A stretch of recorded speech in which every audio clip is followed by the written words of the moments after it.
try and get in now, see what happens, what the script is.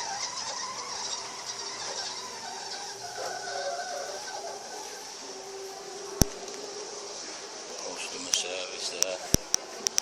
I have to wait over here to see them.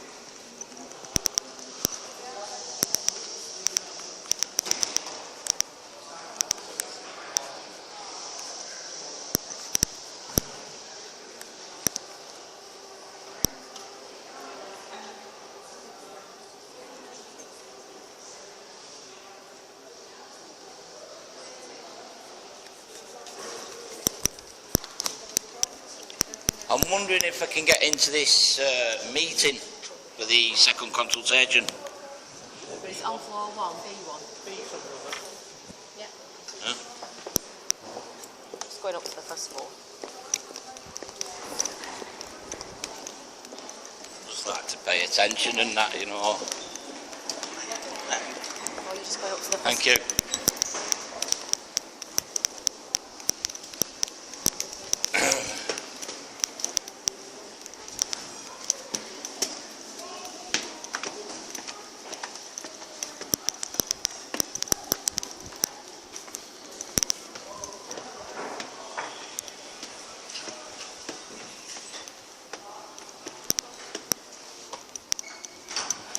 You all right there? Yeah, I've just been sent up by the lady downstairs. The consultation for the phase 2. Yeah.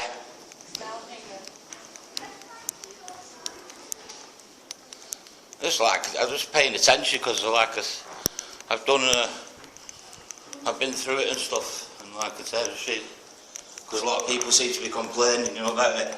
Oh, right. Like the customers of Castleton, the shop customers and stuff. Yeah. So I just thought I'd come down and Have a look at it. see what the script is like. Yeah. I'm doing my own media and stuff, you see, so. Yeah.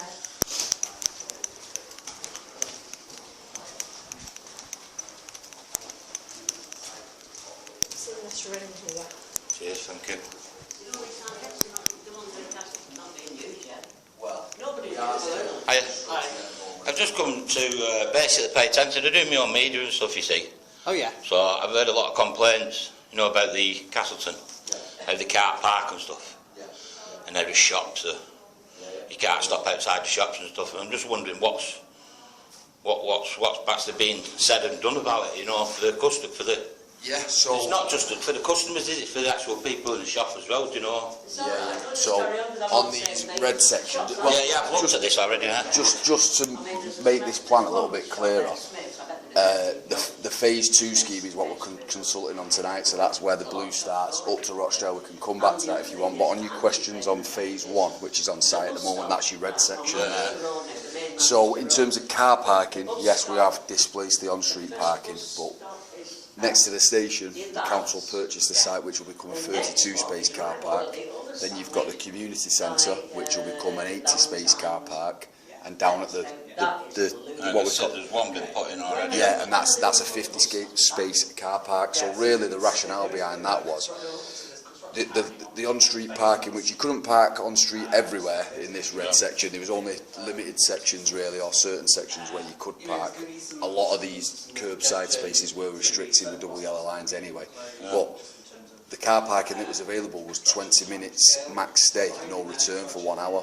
So there was some businesses in Castleton, maybe butcher shops, I know there's a dentist, there's other businesses that really you could do with parking for a little bit longer than 20 minutes. So the whole rationale was a car park within 400 metres of every business property where you could stay for longer. The one at Nixon Street, the one at Community Centre, there's actually no restriction there. You don't need to buy a ticket, you don't need to display a ticket.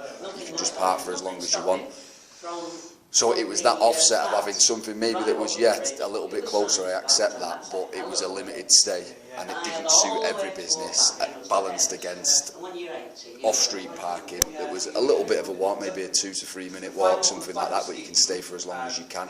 And what that did was removing the car parking, the justification for that, or the principle of trying to do that, was providing space for walking and cycling, making the environment a little bit better. A lot of consultation the highways did receive for years before the cycle lane scheme was proposed was road safety, speeding vehicles. So not only have we put in cycle lanes, what you can't see yet on site and grass when you're out there, because we're just not at that stage yet, is we're putting raised junction tables in. We've narrowed down the running lanes, which will make drivers take a little bit more care as they're approaching these raised junction areas. It's a traffic management measure, effectively. And then at Royal Barn Road and down at Nixon Street, we're signalising the junctions, which Royal Barn Road was uncontrolled. We had a lot of issues with HGVs at the junction, so that'll provide opportunity for people to walk, cycle, cross a little bit safer. We're trying to calm traffic down, slow traffic down, whilst giving people much better walking and cycling. Not only that, in this red section and beyond, if this scheme does happen, but certainly the red section that's on site now, all the footway materials, carriageway materials, cycleway, everything's been completely renewed, so it was a good way of... I've done my video on it already. I did a 9-minute cycle, but the only thing is I didn't use the cycle lane, I used the pavement. Right. Just for the simple reason being, I mean, I don't know how many people have been spoke to about this or whatever. And, yeah, we did. Well, we did it just because a lot of people seem to be complaining, and there's not a lot. I don't see a lot of coming from the council. I don't see a lot of help. And I mean, one of the shops that I was shut in Castleton, I've been told. Yeah, yeah. I think that for years. We are currently in a period where we're sort of, I'd say 50-60% complete, something like that, maybe a little bit more, and we're not necessarily seeing and feeling all of the benefits that I've just said are in the scheme, in terms of getting the junction commissioned, getting the raised tables in to speed traffic down, all of your new materials that we're talking about, the section from railway approach down to Royal Barn Road. It'll be tegular paving through. What's it going to be? What's it going to be? Is it going to be controlled by cameras then?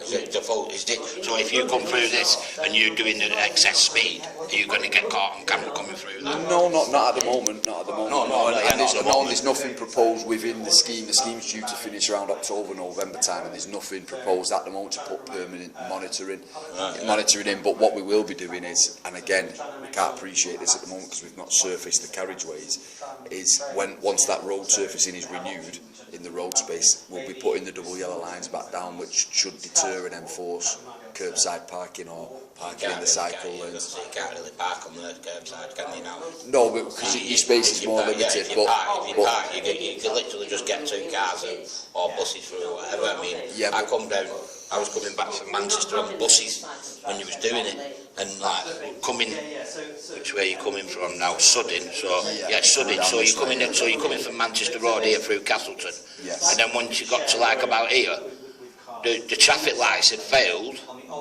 and they were all whipping down back streets, and they were like dead end back streets. So this is what I'm saying. How is it actually going to combat people stopping from doing that and stuff like that? Well, again, that comes back to really at the moment the construction works to make it safe, health and safety wise, to make it safe for workers on site. We have to obviously have the traffic management out, and that does create extra delays, and it does create this, like you said yourself, people jumping onto parallel routes and trying to save a little bit of time.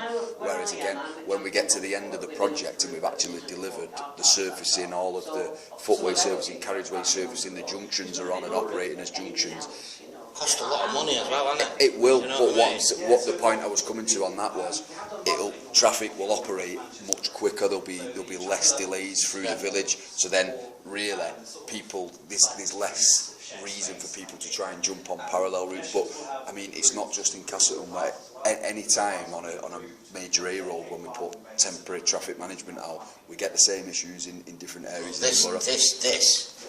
This and like, I mean, I don't know how you boys go on about Halifax.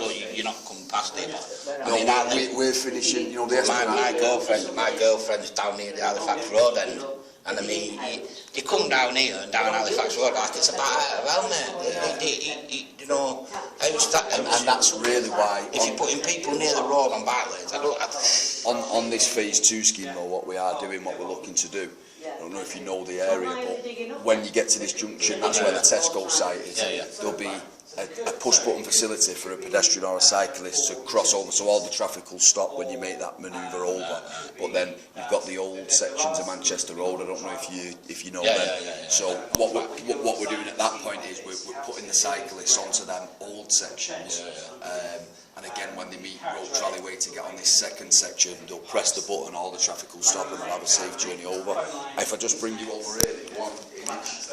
So sometimes they take on that to figure out green section. down there, and also the This is after Roach Valley Way, the petrol station and the Starbucks site somewhere around there. We've got a proposed image of what if this is approved, what it could look like. So because these sections of road are much quieter and we're putting a 20-mile-per-hour traffic calming scheme in, we don't necessarily need to punch cycle lanes through like we have in Castleton, because you're on an A road there and you need that extra protection. What we're doing here really is just a really nice public realm scheme, surfacing the footways which are in a poor condition, bits of planting and greening. Importantly, we've maintained parking, as you can see there, and the image is just trying to show really that if you're a cyclist, you're using the route, you're on that nice, safe, quietly trafficked carriageway space. So this hasn't necessarily got the same element of needing to remove parking or displace parking or reallocate parking, because as you can see, the street, because it was once the old main road, it's actually really, really wide. The footways are nice and wide, and I don't know if you know that area where the bus stop is on the main road, but that if you go down there, it's like really underutilised. It doesn't look great, really uneven. So what we're trying to do really is just improve that street scene whilst creating quite a nice, convenient link. And like you said yourself, really heavily trafficked there on the A58. Don't really want to put cyclists and pedestrians there, so we're trying to improve this route so you don't really. That's for the motorists, and we're bringing walking and cycling on the adjacent route. What would it do once it leaves? You're not doing nothing at Highfield Hospital then, would that? Yes. So what we're proposing is when you come off that section there, like you've pointed out, the old Manchester Road stops for a little bit until you get up towards Tweedale Street. So on this section that's shown as blue, we're putting in a dual two-way cycle track. So I get a little bit more like the style you've seen in Castle to get you to protect you from that 40-mile-per-hour traffic. And then when you get to the third, what we call the third quiet street where Beach House School is at Mandale Park, you drop back onto something that looks more like that. Where did I see the bit about the subways going? Yeah, that's around. Just taking them. Are you taking them all out? Yeah, so there's one out, pretty much outside Highfield Hospital, close to New Barn Lane. So the proposal would be to infill that subway, and then where you can see point 4 and 5, that's at like New Barn Lane, Kemp Avenue, we put an at-grade road crossing in. So what we're getting really is, when the feedback that we've had is that it's quite uninviting, there's no natural surveillance, people don't really want to be down there. So we'd infill the subway and put an at-level road crossing in. Well, that's like sort of things I've had with antisocial behaviour before in Rochdale over the years. Near my girlfriend's house. Just, do you know what I mean? Not very inviting places, are they? It's not that. It's near old people and stuff. I'm not bothered me. Yeah. You can come and get antisocial near me. Yeah, I've done a lot of work. I learned myself, you see. I watch UFC, stuff like that. So I'm not. Someone wants to put someone to sleep in it.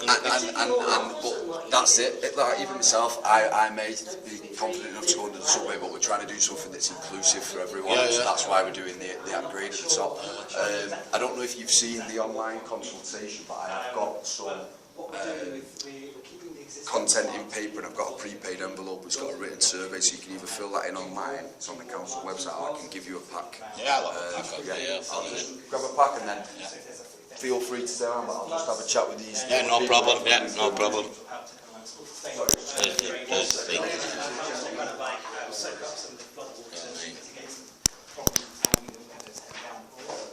Doing that. There's also been opportunity for local to be input into landscaping plans as well. Have you filled in the survey? That's one of the packs. So if you have a look at that content, that's a smaller plan for you. There's a leaflet.